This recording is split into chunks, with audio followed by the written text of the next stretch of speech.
Assalamualaikum warahmatullahi wabarakatuh. Ila ridho ilahi ta'ala wa khususan bi barakati suratil Fatihah. Auzubillahi minasyaitonir rajim. Bismillahirrahmanirrahim. Alhamdulillahirabbil maliki yaumiddin. Iyyaka na'budu wa iyyaka nasta'in. Ihdinas siratal mustaqim. Shiratal ladzina an'amta 'alaihim ghairil maghdubi 'alaihim waladdallin. Bismillah, alhamdulillah, la haula wala quwwata illa billah. Asyhadu alla ilaha illallah wahdahu la syarikalah wa sayyidina Muhammadan abduhu wa rasuluhu la nabiyya ba'dah. Allahumma ya muqallibal qulub tsabbit qulubana ala dinik. Allahumma ftah qulubana ka futuhil arifin wan nawwir qulubana bihidayatil yaqin. Alhamdulillah para ibu, para bapak, kita syukur kita mudah-mudahan dengan mau istiqomah dan memperbanyak istighfar ya, terutama sekarang ini kalau kita tadi malam mendengarkan berita tentang Palestina itu mengerikan semua ya Allah, kok sampai tego kados ngoten niku nggih. Orang kalau sudah dendam kesumat yang berkelanjutan itu ya Allah kados ngoten niku. Anak-anak yang meninggal dunia, apartemen dibom sampai roto kan berapa. Oleh karena itu monggo kita berikhtiar untuk terhindar dari konflik-konflik, dari tukaran. Ini yang mulai tahun berapa itu, tahun 48 ya sampai sekarang itu kok itu saya gak tenang. Mudah-mudahan kita terhindar dan kita doakan mudah-mudahan Gusti Allah menyadarkan orang-orang Yahudi yang berbuat brutal dan kita di Indonesia mudah-mudahan terhindar ya, dari konflik-konflik yang menjurus kepada namanya perang. Nauzubillah min dzalik. Ya makanya nih apalagi ini suasana dan suhu politik mulai kurang berapa bulan lagi ya 2 bulan ya 2 bulan setengah kita akan ada pemilu ya, mudah-mudahan terhindar dari hal-hal yang menyebabkan kita ini terjerumus kepada hal-hal yang mengerikan. Nah, kita terus akan malih sekarang surat An-Nisa ayat 3. Surat An-Nisa ayat 3. A'udzubillahi minasyaitonirrajim. Bismillahirrahmanirrahim. Kalau kemarin kita sudah dididik oleh Gusti Allah jangan sampai menterlantarkan anak yatim dari sisi pertanggungan jawab hartanya dan ekonominya. Nah, sekarang terkait dengan nikah juga begitu. Nah, seandainya kan itu, karena hubang kabiro, hati-hati. Nah, kalau kita ini curang tentang masalah peranak yatiman di bidang perhartaan, maka boleh jadi kalau kita melakukan zalim, menukar balikan asetnya orang yatim dengan karena baik ditukar dengan yang jelek, tidak memberikan hak-hak anak yatim secara benar, nah itu diancam inahu kana hubang kabiro. Nah, sekarang juga pernikahan anak yatim. Wa in khiftum alla tuqsitu fil yatama wa in khiftum lan seandainya kalian semua orang laki-laki ala tuqsitu seandainya kalian semua tidak bisa berbuat adil. Ayat ta'dilu tuksitu itu berbuat adil fil yatama ing dalem nikahi anak-anak yatim. Makanya bapak-bapak hati-hati calon istri itu anak yatim apa bukan. Jadi anak yatim itu betul-betul artinya hartanya maupun pribadinya anak yatim itu perlu kita rawat secara benar, perlakukan secara istimewa. Maka sampai ada hadis kan, ana wakafilul yatim hauna fil jannah, saya dengan orang-orang yang menanggung, yang ngeramut. Makanya kalau bisa bapak-bapak, kalau bisa adil, bisa baik, nikahilah janda-janda yang anak yatimnya banyak. Nah, itu yang paling bagus. Nih, kalau bapak mau nikah cari janda yang punya anak yatimnya kecil-kecil, nah, dinikahi. Nah, ibu-ibu juga harus mau itu. Nah, tapi jangan tangah ngakali, wah anak yatim wake hartane, ibu akeh apa ateh tinggalane dari mantan suaminya tak rabi ae janda sing akeh anak yatim kabeh. Bil yatama ing dalem nikahi anak-anak yatim. Harus takut kita, harus betul-betul ini, harus betul-betul apa namanya? Merawat anak yatim. Nah, oleh karena itu disuruh apa? Pangkihu ma tobalakum minan nisa. Pangkihu makon nikahi sira kabeh ing wanita-wanita yang bukan anak yatim gitu. Jadi kalau kalian tidak bisa adil, tidak bisa berbuat baik, ya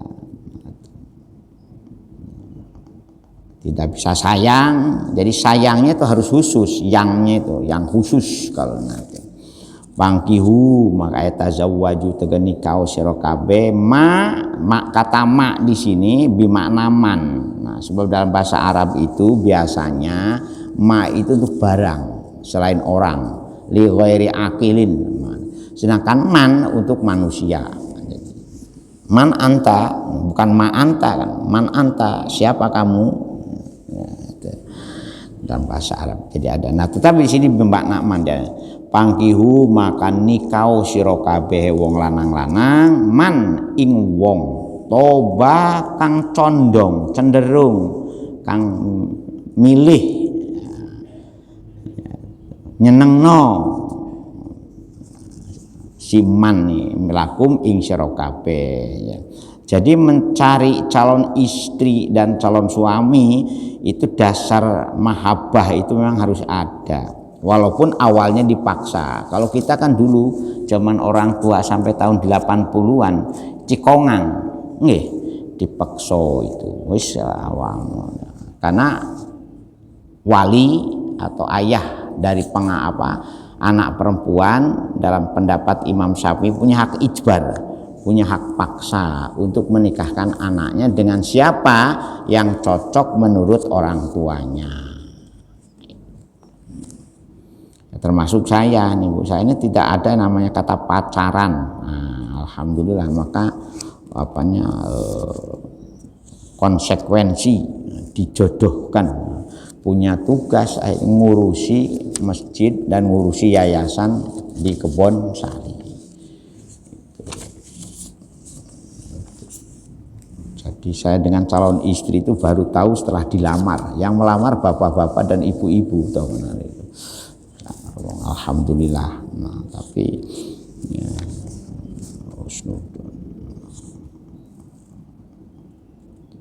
tahun 94 ya lamarannya ingat saya ya 93-an akhir. Nah, nikahnya 94. Nah, nikah 4. Alhamdulillah sampai punya anak 5 Bu. Jadi jangan khawatir.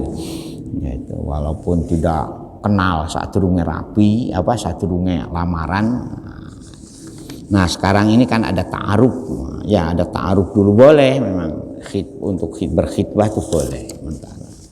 Tapi gaulnya itu pacaran, gaulnya udah sampai satu rumah kan sering tuh ditayangkan bangga itu satu rumah belum nikah sampai punya anak itu sekarang gak bangga bahkan menurut di medsos itu ya.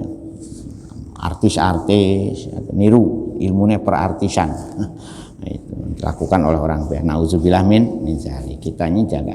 Mengapa begitu ketat Islam menjaga masalah genetik ya, masalah perawatan keturunan, karena hubungannya dengan regenerasi soleh dan solihah, regenerasi calon pemimpin. Jadi kita ini kalau melahirkan itu niatannya ya satu supaya jadi anak solih dan solihah, itu kan. Nah yang kedua anak yang berperadaban, berkeadaban. Nah yang ketiga kalau bisa memang kita desain, rawat, kemudian kita setting anak-anak kita itu calon pemimpin. Jangan jadi orang biasa kan, kulukum ra'in wa kulukum mas'ulun an ra'iyat, sehingga kita ini punya stok calon pemimpin yang banyak berkat bapak dan ibu berhasil merawat mereka jadi calon pemimpin. Nah, pemimpin itu jangan hanya dianggap bupati, wali kota, gubernur, presiden, bukan hanya itu saja pemimpin. Pemimpin di dalam rumah tangganya genah, memimpin usaha genah, jadi manajer, memimpin jadi pengurus yayasan genah, menjadi ketua takmir genah. Itu kan orang-orang kalau punya bakat pemimpin yang baik, semua lini kehidupan ini kan ada unit-unit yang harus kita rawat. Jadi kepala kantor ya genah, jadi pejabat ya genah. Mulai dari kasubag, kabag, kepala biro, kan kalau jabatan-jabatan formal dan instansi kan. Manajer area kan, itu bisnis saja ada istilah manajer area. Saya ditugasi untuk wilayah Jawa Timur dan Indonesia Timur. Nah kalau tidak punya watak, tidak punya bakat, tidak punya pelatihan untuk menjadi leader dan leader yang punya kompetensi leadership yang baik, nah itu juga berbahaya. Pemimpinnya awur-awuran, acak-acakan, mimpin rapat agak iso. Saya minggu yang lalu tuh, hari Kamis yang lalu itu sampai jengkel, diundang dalam suatu pertemuan, sing mimpin rapat gak iso mimpin, waduh ya, jengkel no ya.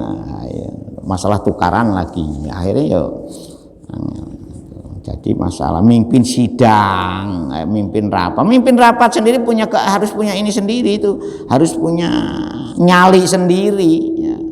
Yang dipimpin rapat umpamanya gubernur memimpin rapat sementara, jadi perlu kita ini. Makanya saya berharap ya masalah cari jodoh, kenapa harus selektif, ketika punya anak kita didik, kita latih, kita training ya. Syukur jadi pemimpin. Jadi kalau sudah terlatih jadi pemimpin itu biasanya bakat, jadi menjadi bakat. Dari mulai eksperimennya umpamanya OSIS, ketua kelas. Nah, itu naik. Nah, ketika itu beda itu. Orang yang iso mimpin dengan orang yang memulai mimpin rapat, sing diomong ketika memulai rapat bagaimana, itu sudah ketoro. Nah, kalau anak orang itu terlatih menjadi mimpin diskusi atau jadi moderator ya juga gak gampang. Jadi itu kalau yang dimoderatorinya itu, karena itu monggo ya, bapak-bapak dan ibu-ibu kalau bisa masih punya anak kecil itu dilatih pelatihan. Sebab kita ini masalah kepemimpinan itu prinsip. Inna sebagaimana yang disampaikan oleh Yai Salam kan, inna fil jasadi haqqan. Di dalam jasadmu itu ada hak-haknya. Mimpin jasad dewe, mimpin jasad dewe ora iso kadang-kadang. Apa fungsinya mulut, apa fungsinya kuping, apa fungsinya telinga. Kuping dan telinga itu podo nggih.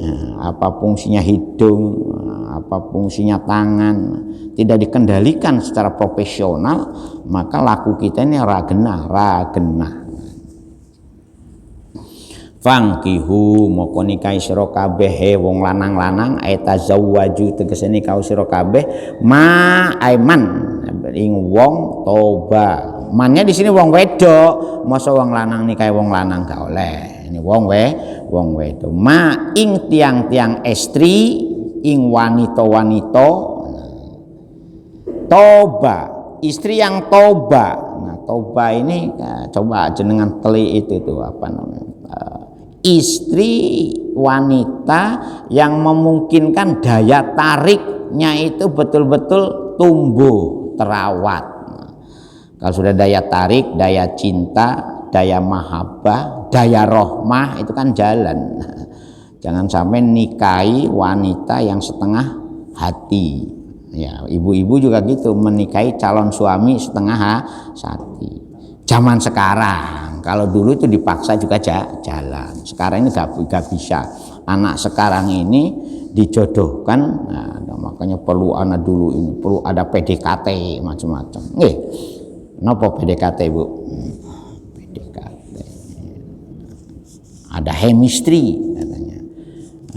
Tapi jangan sampai terjerumus kepada pendekatan kepada apa? Kepada pergaulan bebas. Karena apa? Wala takrobu zina. Jangan sampai terjerumus kepada perbuatan-perbuatan yang mengarah kepada nauzubillah min, mendekati saja. Nah, makanya kenapa kita ini melarang anak-anak pacaran. Nah, yang banyak itu kalau sudah pacaran itu kebablasan. Nah, akhirnya muncul namanya LKMD. Nah, itu yang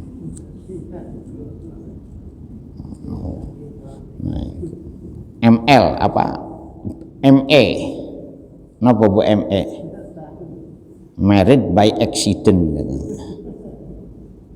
Banyak sekarang ini di pengadilan agama minta dispensasi nikah itu banyak gara-gara ME itu.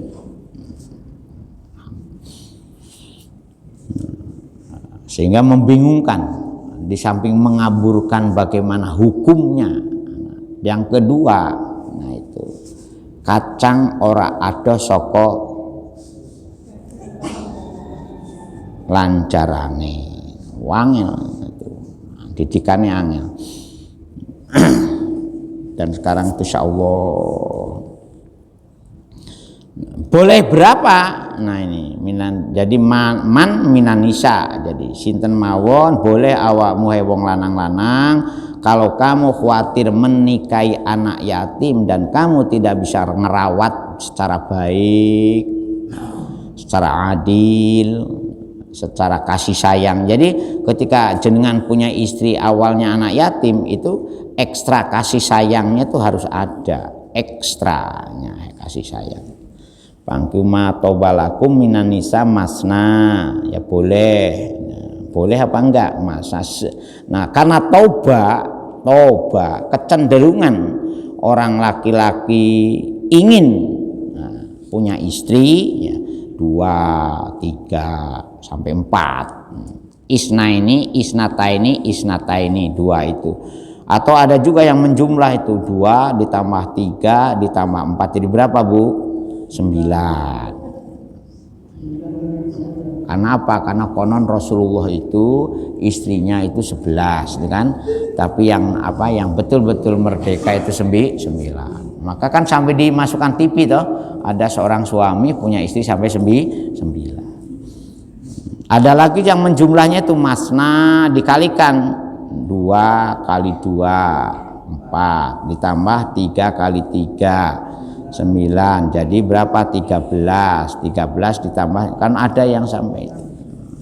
Nah, itu waruba sampai itu. Nah, aisnata ini wasalasan wa arba'an wala tazidu. Memang menurut para ulama sebagian loh ya, tidak semua, yang seolah-olah ayat ini memberi toleransi bagi bapak-bapak yang punya istri sampai 4, wala tajidu, jangan sampai nambah lebih dari 4. Kan, itu kalau memang terpaksa. Tapi memang ada buku yang ditulis oleh satu cendera komplek yang sudah saya sampaikan ke jenengan, tapi juga ada orang Belanda yang memberi seolah-olah memberikan pembenaran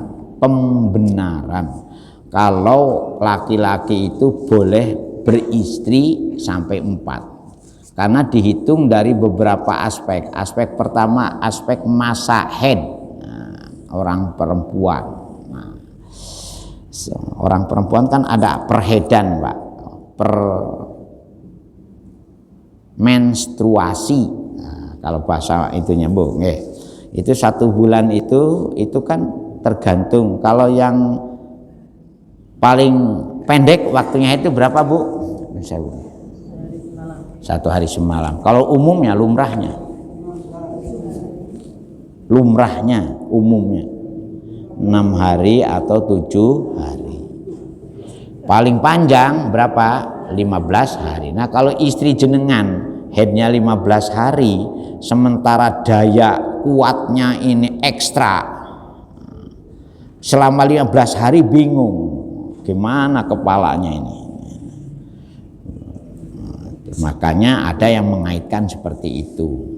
Ada itu, bisa jangan cari bukunya itu. Mengapa dalam Islam ada ulama yang berpendapat jadi secara biologis itu bisa, nah walaupun ini pergatukan Pak, ini bukan, tapi memang ada.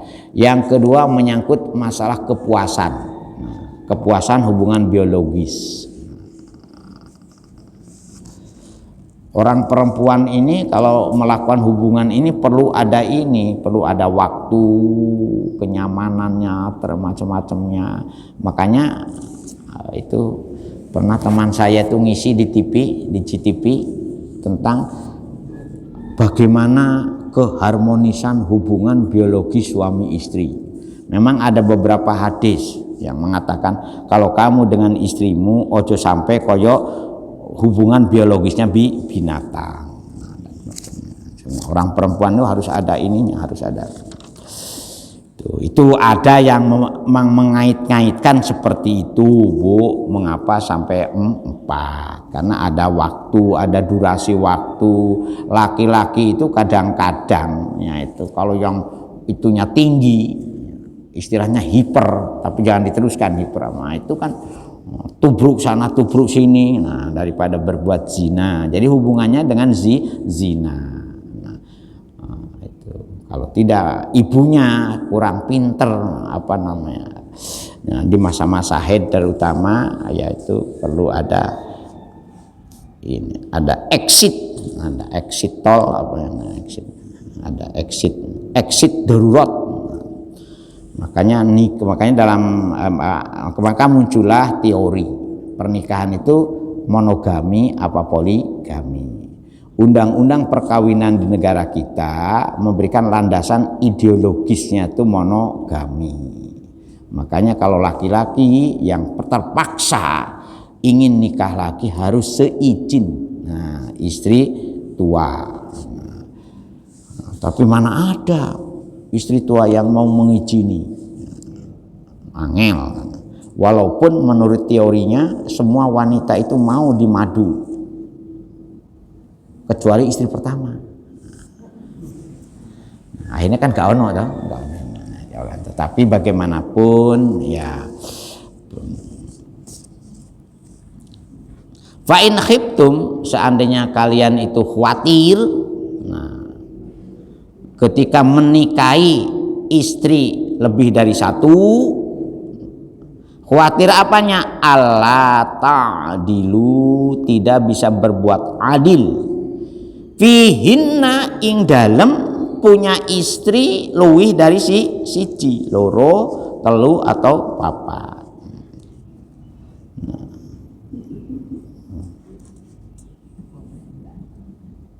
Ala tadilu di dalam masalah apa? Bin nafakoti, ketika memberi nafkahnya.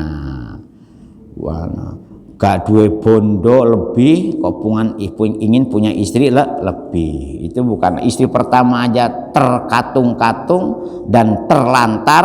Nah, kok pingin istri double itu gimana?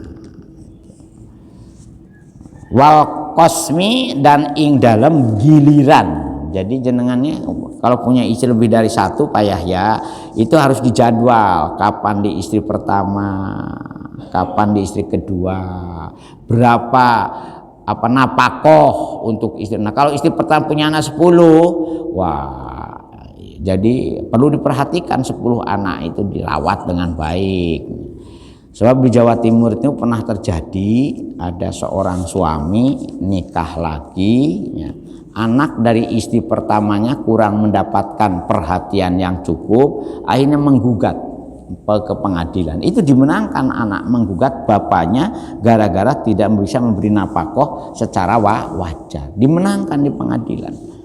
Makanya awakmu ojo pangen, ojo mikir rabi meneh jan hakim. Makanya lu anakmu gugat. Nah, dimenangkan itu pernah terjadi. Makanya pain khiftum ala ta'dilu fawahidatan, maka siji mawon pun gadah pikiran alhamdulillah menduplikasikan istri. Jadi istri itu jangan diduplikasikan, Pak. Jangan dikloning istri itu. Cukup satu saja. Kalau memang tidak bisa berbuat adil di bidang nafkahnya, di bidang mengatur giliran waktunya. Ai ingkihu ha tegese ya, tafsirannya ala ta'dilu fawahidatan ai ingkihu tegese awan nikahilah oleh kalian wahai bapak-bapak ha ing wahidah ing wanita siji. Nah ini yang dijadikan alasan oleh kadang-kadang oleh orang Arab malah memperlakukan TKI kita di sana. Mamalakat aimanukum atau kalian menggauli wanita-wanita yang menjadi budak, yang menjadi budak aiman itu jadi budak. Dulu memang masih ada istilah perlu, tapi sekarang kan nggak boleh. Dengan Declaration of Human Rights itu dikokohkan nggak boleh, dengan DUHAM Declaration of Human Rights, dengan hak asasi manusia nggak boleh perbudakan. Walaupun ada orang yang memperlakukan TKW seperti dianggap mamalakat aimanukum, karena kan saya. Nah, itu makanya perlu ada perlindungan terhadap hak-hak buruh migran macam-macam. Itu seandainya, tapi ya itu zalika utawi kono mengkono masalah fa in khiftum ala ta'dilu fawahidatan, atau zalika utawi mengkono mulai dari pangkihu ma taubalakum minan nisa masna wasulasa waruba fa in khiftum ala ta'dilu fawahidatan. Nah itu adna ala ta'ulu. Adna perbuatan itu adalah perbuatan yang memperdekat, yang mendekatkan kita kepada apa? Kepada ala ta'ulu, supaya kita tidak terjerumus kepada berbuat zalim. Nah, Pak. Jadi mohon maaf ya, apalagi memang berumah tangga itu kan menyatukan dua rasa yang berbeda yang tidak kenal semenjak kecil kan itu. Jadi perlu perasaan, memang merawat rasa ini, rasa kasih sayang, rasa cinta itu memang butuh ini ya, butuh seni ya. Karena berumah tangga itu gak ada gurunya, tidak ada gurunya itu hanya pengalaman. Nah, kiai cerai juga banyak, bukan kiai kawin lagi Bu ya. Nah, itu. Nah, memang di Jawa Timur sering digojloki, kalau sampean daftar jadi kiai istrinya hanya satu, itu gak sah jadi kiainya. Nah, itu di Jawa Timur Bu. Sering gojloki, makanya hampir yang saya kenal ya, hampir semuanya beristri lebih dari satu. Tapi ada juga yang mengatakan urusan bojo loro telu kok diomong itu rahasianya wong lanang. Nah, akhirnya disembunyikan. Tahu-tahunya ketahuan juga, kan repot juga kan. Nggih pun ini jangan terlalu ini menyangkut masalah sensitif. Nah, masalah sensitif. Yang penting kalau kita ingin terpaksa Ada alasan-alasan yang dibenarkan di dalam undang-undang perkawinan itu, ada beberapa alasannya. Satu, umpama istrinya mandul tetapi mengikhlaskan supaya punya keturunan. Sebab yang kedua, secara ekonomi cukup untuk membiayai istri 2, istri 3 atau istri 4. Nah, yang ketiga memang punya kelebihan tenaga ekstra terkait dengan hubungan biologisnya. Nah, kalau hubungan biologis dengan istri aja pertama aja langsung loyo, Mas kok gak bangun-bangun. Nah, itu, Mas kok gak bangun-bangun. Nah, kok pengen punya bojo loro gimana?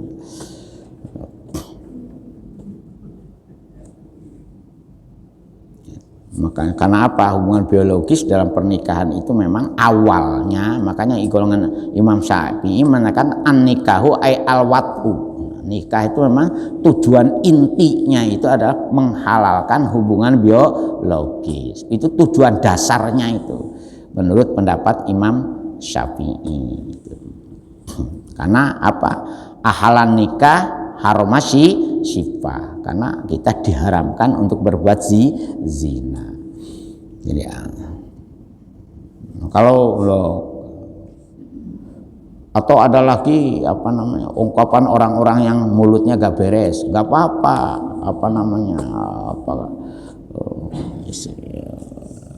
kenapa harus bisa makan sate, harus memelihara kambingnya? Kalau bisa makan sate ya nggak usah memelihara kambingnya. Atau sate bisa dibeli di Sepanjang, itu di mana itu, Gunung Anyar ya Bu ya. Ada yang pernah makan sate Gunung Anyar Bu? Sate yang besar-besar satu itunya, caklam, sate caklam. Nah itu terkait oleh, tapi saya yakin kalau tujuannya adalah hibduddin wan nasl, orang nikah itu tujuannya hanya menjaga agama dan menjaga keturunan. Insya Allah fa'in khiftum ala ta'dilunya itu dipraktekkan bahwa hidatan. Sebab bagaimanapun Bu, setahu saya sampai sekarang mulai dari Jawa Barat sampai Jawa Timur, kalau punya istri lebih dari satu dan punya anak semua, jarang anak dari istri pertama dengan istri kedua itu mau rukun kun. Yang ada tuh tukaran. Sampai saya korban juga itu. Saya ke Jombang tuh akhirnya korban gara-gara bergabung dengan institusi yang punya istri banyak, anak-anaknya gak tahu rukun, ya tukaran. Akhirnya lembaganya bangkrut kan. Akhirnya saya harus kadung pindah nang Jombang. Ya akhirnya ya terpaksa menikmati tiap hari naik bis kalau. Tapi sekarang karena sudah di sini lagi mulai Senin, Selasa, Rabu, Kamis, makanya mengorbankan istri di rumah. Makanya jangan membuat saya berpikir cenut-cenut Bu ya, ngurusi masjid ini nih. Ya, sudah meninggalkan istri, anak di Jombang, datang ke sini hanya mikir cenut, gara-gara masang granit cenut, gara-gara sepeda hilang cenut, gara-gara cara membuat laporan keuangan sudah di ini cenut. Oleh karena itu tolong jenengan jangan membuat kepala saya cenut.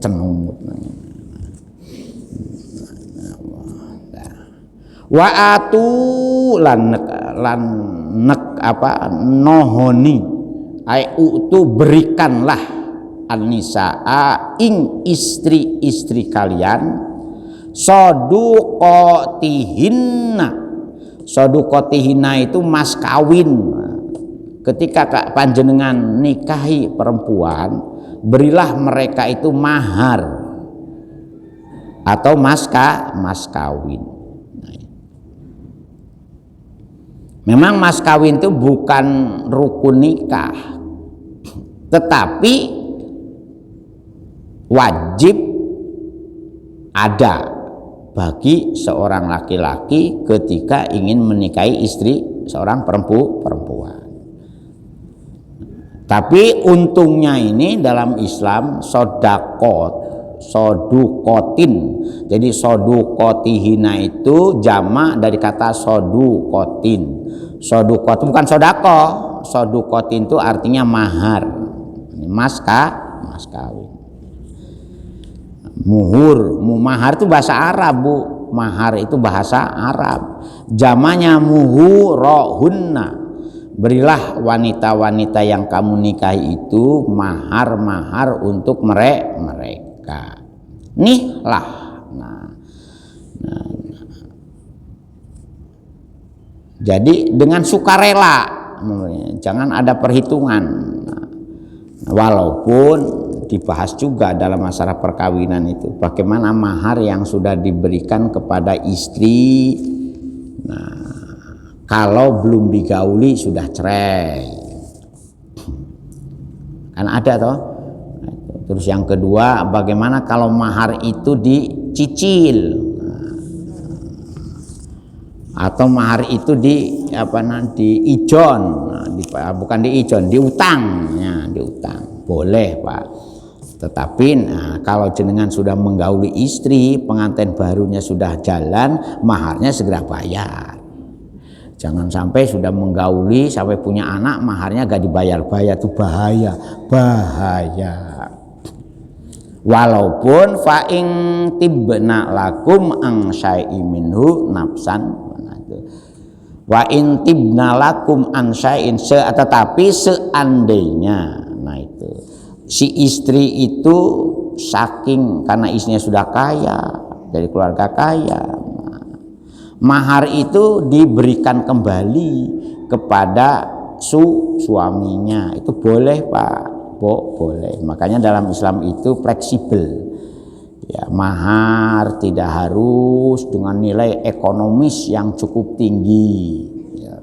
Makanya muncullah mahal seperangkat sholat dan Al-Quran, walaupun tetap harus ada nominasi ekonomisnya yang bisa dilihat apa dengan emas 10 gram, apa dengan uang 100.000 umpama kalau terpaksa, atau dengan uang 10.000, tapi 10.000-nya uangnya uang antik, wah itu bisa dijual mahal, itu boleh. Tapi yang jelas mahar itu harus ada barang yang bisa dibanggakan secara ekonomis. Nah, kalau Quran atau seperangkat alat sholat itu didol meneh moso semari dijadikan mahar kemudian digadeno, ya kan gak pantas gadeno perangkat sholat ke penggadean, kan gak pantas. Tapi kalau emas lumayan, nggih. Makanya kalau bisa bapak-bapak ya yang laki-laki kalau memberi mahar itu jangan simbolik. Walaupun ada ulama berpendapat mahar itu kan simbolisasi rasa kasih sayang dan cinta. Nah, kalau dulu zaman jahiliyah, nah itu maharnya itu ditakar Pak. Jadi seorang ayah perempuan mau menikahkan hartanya itu harus kepada orang-orang yang memberi maharnya cukup tinggi. Seperti di negara kita, di masyarakat kita masih ada itu. Contohnya di daerah Bugis sana, Bugis, ya kan. Nah, orang mana Kalimantan tuh, Bu? Banjar. Nah, ada Banjar. Itu memang masih ada. Atau Sumatera. Jadi di Sumatera ini ada di daerah tertentu itu di samping mahar juga uang ikatan hubungan besanan. Nah, itu. Dari yang laki-laki itu ada tarifnya minimal sekian, ada itu. Karena tempo hari beberapa tahun yang lalu, 2 tahun yang lalu ada keluarga istri ya dari salah satu pondok yang kebetulan dapat besanan dengan orang luar Jawa. Itu untuk tali ikatnya ini ada sampai berapa? 0,5 M dapat. belum maharnya. Memang ada di beberapa daerah tertentu ya. Untung saya ini dulu sokeh Bu, sokeh. Ngertos sokeh Bu nggih? Disokong wong akeh.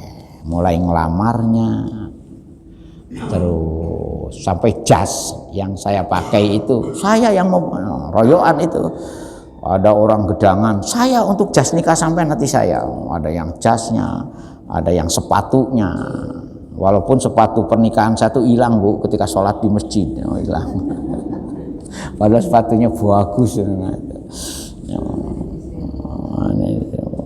Jadi alhamdulillah, jadi berkat saya aktif di Kebonsari, makanya dengan Kebonsari ini saya ada ikatan-ikatan yang menurut saya ada romantika selama saya joko di Kebonsari, yang dalam memori saya harus menghargai panjenengan semua yang ikut terlibat sokeh. Nyokong wong disokong, mulai sepatu, koper Bu, itu sudah nanti royoan, ada yang kopernya, jasnya, sepatunya. Gawan untuk calon istri itu, wah, ada yang koordinator dulu. Makanya saya kadang-kadang ingat ke sana, saya berdosa kalau tidak meneruskan bagaimana saya di Kebonsari. Jadi saya bersyukur Bu, makanya ini bagian dari syukur saya. Mudah-mudahan saya sehat terus. Nah itu, dan saya matur nuwun sangat, dan insya Allah bapak-bapak dan ibu-ibu yang ikut terlibat sokeh ke saya ini masih ada semua, masih ada. Yang sudah meninggal juga sudah ada, tapi yang banyak masih hidup. Itu bayangkan itu sampai. Nah itu boleh Bu, fa intibna lakum angsai minhun nafsan, nah itu boleh. Fakuluhu hanian, maka makanlah, nikmatilah sebagai sesuatu yang toyiban. Hanian itu marian. Nah itu. Nah, jadi di samping bisa menjadi rezeki yang halal bagi bapak-bapak, jadi jangan merasa canggung juga. Seandainya bapak-bapak secara ekonomi tidak mapan atau apalagi tidak mampu, sementara istrinya menjadi hartawati, bukan hartawan ya, hartawati, itu boleh Bu jenengan membiayai keluarga sebagai istri yang kaya, tetapi statusnya bukan nafkah tapi sodakoh istri kepada suami dan kepada keluarga. Makanya kalau jenengan kaya Bu, cari suami yang setengah-setengah gak pakai duit, atau yang sedang itu, supaya apa ya, supaya jenengan juga bisa punya sodakoh. Nah bagaimana nafkahnya gugur kalau diikhlaskan oleh istri? Udah Mas, karena sampean nih nggak pakai duit, saya ikhlas, panjenengan nggak usah memberi nafkah saya, karena nafkah itu hubungannya perdata. Nah tetapi kalau mampu ditelantarkan, istri juga bisa menggugat ke suami berapa, itu bisa jadi utang. Makanya hati-hati juga bapak-bapak ya, kalau yang punya istri tahu-tahu medit, nah, istrinya lumrahnya nafkah berapa, 1 juta mau 1 bulan. Nah, bapak bisa dituntut ke pengadilan agama, nafkah 1 juta. Makanya ketika orang cerai kan ada juga itu yang memperhitungkan nafkahnya selama ini bagaimana, bisa menjadi hutang suami. Wala tutus sufaha, nah, dan janganlah kalian memberi kebebasan untuk bertasaruf. Nah ini kepada wali-wali ya. Jadi kepada orang tua, kepada wali yang istrinya supaha itu, mohon maaf bapak-bapak ya, kita jangan sampai mendiskreditkan. Kata supaha itu memang orang-orang yang tidak bisa membelanjakan hartanya secara ekonomis, alias bahasa kerennya boros, orang-orang boros. Oleh karena itu nun sewu ibu-ibu ya, kalau panjenengan kategori tidak termasuk orang yang ekonomis ya, artinya selalu besar tiang daripada pasak atau besar pasak daripada tiang, besar pasak daripada tiang, itu kalau seandainya suaminya ini memberi belanja ke jenengan ditakar di ini ya, sudah cukupnya belanja 1 hari berapa, 50.000, nah sudah 50.000 aja tiap hari diberi, tidak langsung bro. Tetapi biasanya dalam tradisi rumah tangga kita itu kan, nah itu istri diberi kewenangan untuk menerima semua pendapatan suami. Tetapi kalau istrinya tidak termasuk orang-orang boros. Tapi kalau orangnya boros, nah itu harus dikendalikan, anak. Insya Allah kita teruskan masalah pengelolaan ekonomi. Monggo Pak, nah, barangkali ada.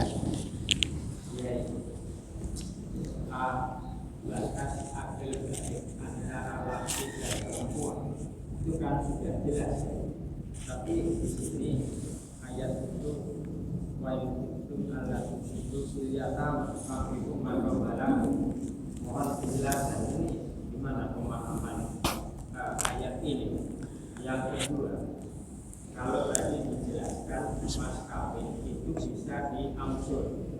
Nah, kalau angsuran itu belum lunas, salah satu di antaranya itu meninggal dunia, bagaimana penyelesaian atau Jadi begini, kalau panjenengan khawatir punya istri anak yatim dan kita tidak bisa memperlakukan istri dari yatim itu secara patut, secara layak, maka kita tidak boleh menikahi anak-anak wanita yatim. Itu sebetulnya.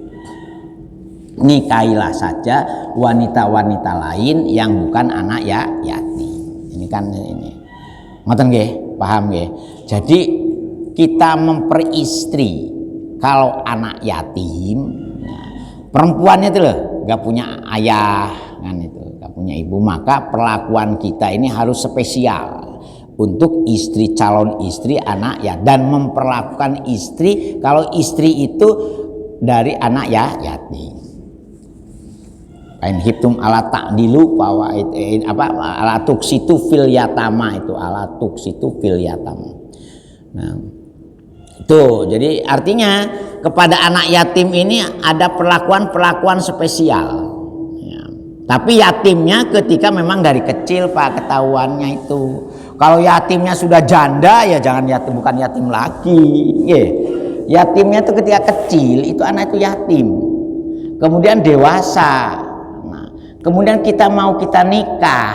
Nah, anak yatim yang punya background dewasanya yatim dan kita tidak bisa memperlakukan mereka secara khusus. Ya, memang beda Bu.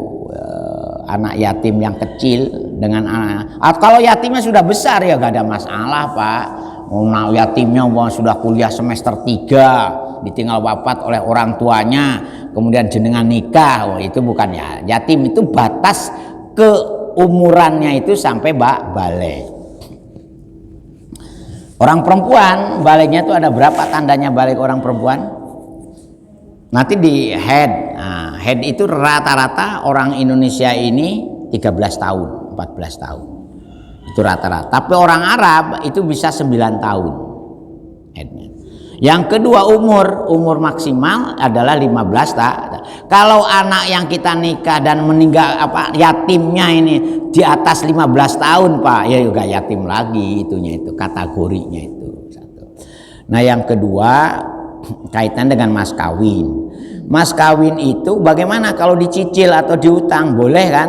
Tahu-tahu istri yang punya haknya meninggal dunia ya tetap harus dibayar Pak. Kalau punya anak itu menjadi hak warisnya anak-anaknya. Kalau belum punya anak maka jenengan harus membayar dengan niat mensodakohkan atas nama istri. Dengan janji kepada istrinya itu memberi mas kawin 1 miliar. Dicicil. Baru 500 juta, tinggal 500 juta lagi. Nah, gimana utang saya ini, istrinya meninggal? Ya sumbangannya ke Masjid Al-Hikmah. Atas nama istri jenengan, saya membayar mahar saya untuk istri saya gunakan untuk renovasi Masjid Al-Hikmah. Boleh Pak. Kalau tidak ada ahli warisnya. Nah kalau ahli waris siapa? Termasuk ayah mertua jenengan. Pak, saya dulu waktu nikah akad saya itu maharnya dicicil. Nah ternyata saya baru membayar 500 juta. Nah sekarang 500 juta saya serahkan ke panjenengan sebagai wali. Gitu Pak, itu harus dibayar Pak, tetap harus dibayar. Gak boleh jenengan ini. Sebab kalau mahar itu ya kalau sudah ini, kecuali yaitu kalau istri sebelum meninggal, Mas utang sampean tak bebas noai. Nah itu nanti kan fa ingkana du usrotin fanadirotin ilfa antosodaku kan ayatnya kan di surat apa tuh pernah itu kita bahas. Ngoten Pak nggih.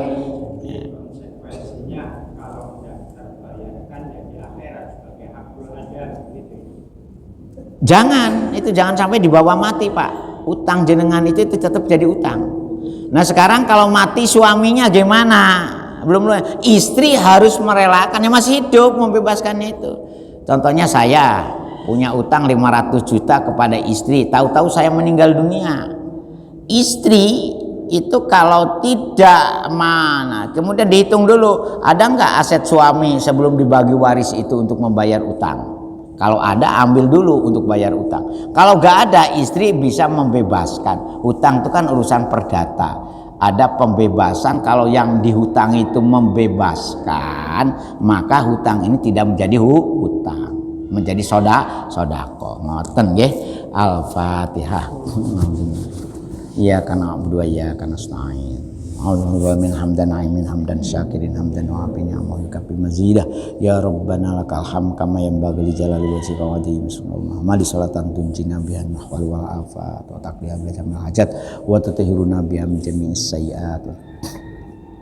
Allahumma ya muqallibal qulub tsabbit qulubana ala dinik. Allahumma ftah qulubana ka futuhil arifin wan nawwir qulubana bi hidayatil amin. Ahlana wa auladana wa talamidana min ahlil ilmi walil khair wa la taj'alna wa azwajina wa dzurriyyatina qurrata ayun waj'alna lil muttaqin. Rabbana atina fid dunya hasanah wa fil akhirati hasanah wa qina azabannar wa qina adzabannar. Subhana rabbika rabbil izzati amma yasifun wa salamun alal mursalin walhamdulillahi sekurang dan semua pangkat ihdinas siratal mustaqim. Assalamualaikum warahmatullahi wabarakatuh.